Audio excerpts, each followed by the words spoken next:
E hoje nós vamos falar mais um pouquinho disso também com Álvaro Santos, para a gente falar da recuperação judicial. Álvaro, boa tarde. Boa tarde, Fabélia. Boa tarde a todos os amigos do Sucesso no Campo. A satisfação de estar aqui hoje. Álvaro, quando a gente fala de todos esses problemas que podem vir a ter, aí tem alguns que falam, não fala não, porque senão o produtor não vai querer pagar a conta.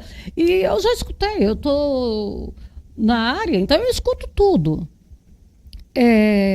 Aí veio a história que até então não era adotada pelo produtor, que é a recuperação judicial. Vamos lá, em que situação... Bom, gente, eu já falo assim, recuperação judicial não é boa nunca. Que para você ter acesso a ela, você tem que estar quebrado. Então, já começa por aí. Fabélia, eu costumo falar que a recuperação judicial seria aí o penúltimo remédio. O último é o produtor que está falido ou que está buscando uma insolvência, que é pior do que uma recuperação judicial.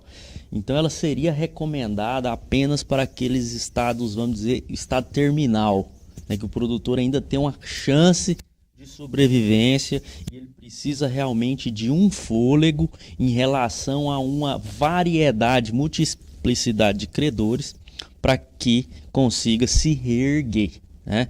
Mas o que nós temos visto nos últimos dias, né, tem até uma reportagem baseada aí nas informações do Serasa Experian, é que houve um aumento muito grande de 2022 para 2023 nas recuperações judiciais no agronegócio, cerca de 300%.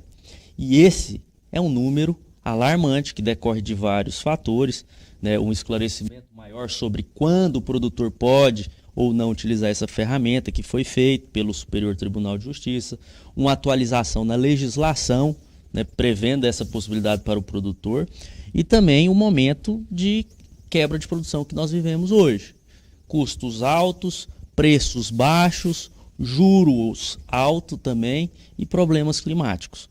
Então é preciso que o produtor, através de uma assessoria jurídica, contábil e econômica, faça a avaliação de uma forma serena, segura, para ver se realmente é o caso de buscar uma RJ ou seria o caminho buscar ferramentas tradicionais como as que você mencionou ao falar da nota do governador.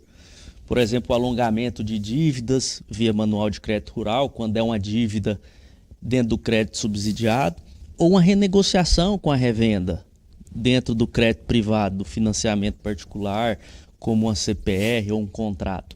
Então isso precisa ser bem equacionado, porque existem alternativas que antecedem a recuperação judicial que não podem ser atropeladas sob pena de transformar aquela situação ainda mais difícil e prejudicar todo o segmento. Bom, agora também a gente tem que ficar bem atento, porque gostam de alardear todos os dados dentro do agronegócio, né, em relação ao produtor rural. Se não for positivo para eles, se não for positivo para o produtor, eles fazem aquela maquiagem de uso, porque um aumento de 300%. A gente pode olhar e falar, nossa, quebrou produtor rural. É bem assim, aumentar 300% no lugar que tinha 1, é muito fácil. No lugar que tem 100, às vezes aumenta igual em 1, aumentou 300%, acrescentou 2. Aí tem 100, aumenta 20 e o aumento só foi de 20%.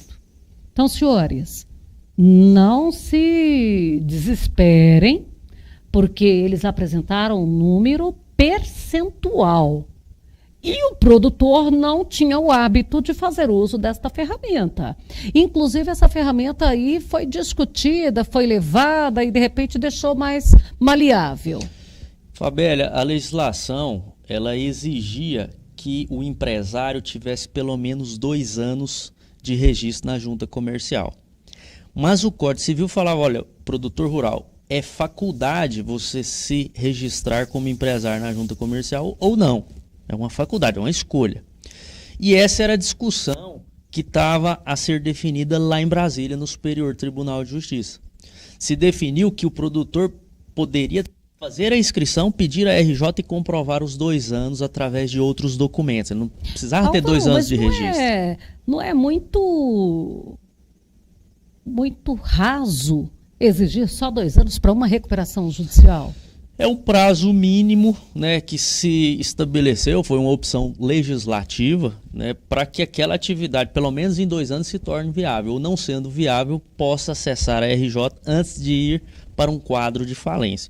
Aí é uma questão de política legislativa que foi considerada, inclusive, legislações estrangeiras, né, para se estabelecer esse prazo.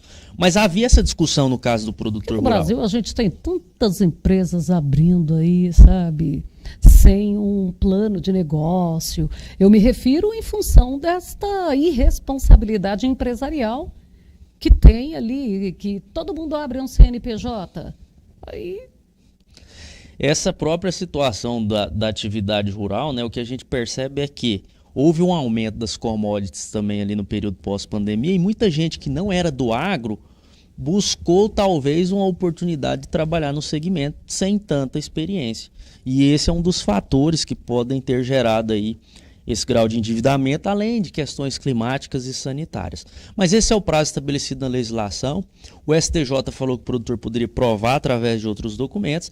Depois a legislação foi alterada para dizer expressamente. Então entra naquela afirmação que você trouxe dos 300%. Não era comum que o produtor fizesse uso. Mas diante dessa jurisprudência e da nova legislação, isso ficou mais claro para que os profissionais que atuam na área possam ofertar esse tipo de solução. Agora, o problema é quando essa solução ela é ofertada de forma irresponsável, mas é porque desenfreada. Ela pode trazer problemas, né? Exato, Fábio. Esse é um ponto que nós estamos chamando a atenção já há vários dias. A recuperação judicial, ela envolve para o endividado altos custos. Você tem honorários advocatícios, você tem honorários do administrador judicial que o juiz nomeia, você pode ter custos com perícia, com outros profissionais como agrônomos, gestores em finanças, etc. E você, numa situação de endividamento, pode ter um endividamento até aumentado, se as suas atividades não suprir aqueles credores dentro do plano de reestruturação que for apresentado e aprovado em assembleia. Esse é um ponto. O segundo ponto é que há um efeito macroeconômico, Fabélia, nessa situação, porque os credores passam a quantificar esses pedidos na hora de ofertar crédito, na hora de firmar operações. Então isso pode sim trazer um encarecimento do crédito para outros produtores que não fizeram uso daquela ferramenta, como também uma burocracia maior.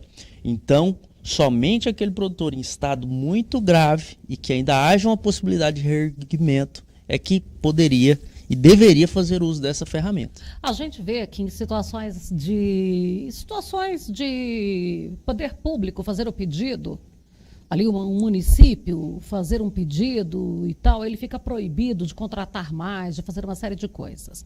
Dentro do segmento privado, da mesma forma, ele fica também restrito a algumas situações, como, por exemplo, fazer novos investimentos antes de quitar a dívida que ele já tem.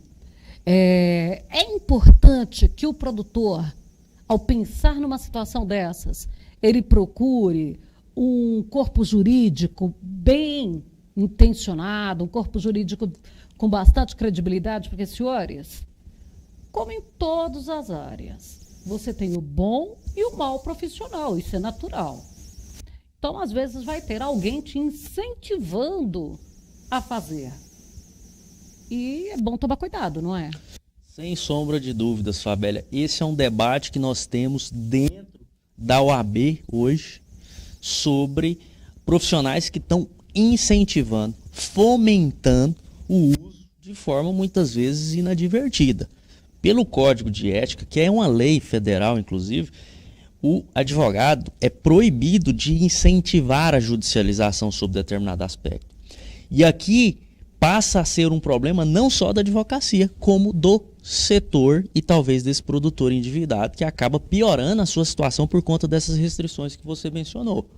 Então é preciso ter muita cautela. Existem ferramentas tradicionais, como nós falamos, o alongamento de dívidas de cédula de crédito rural, via manual do crédito rural do Banco Central, quando você comprova a sua baixa produtividade, a dificuldade de comercialização, ou a renegociação com as revendas, quando é uma CPR, você pode notificar essas revendas, essas empresas, você pode levar elas para o centro de conciliação, que cada comarca tem o seu, e se você sofrer um processo de cobrança, há a possibilidade de você se defender de juros abusivos, de capitalização, etc. E só em último caso, dentro de uma análise muito minuciosa, é que poderia ser recomendado a recuperação judicial. Inclusive, a lei prevê uma recuperação extrajudicial, que é uma ferramenta também recente para algumas situações.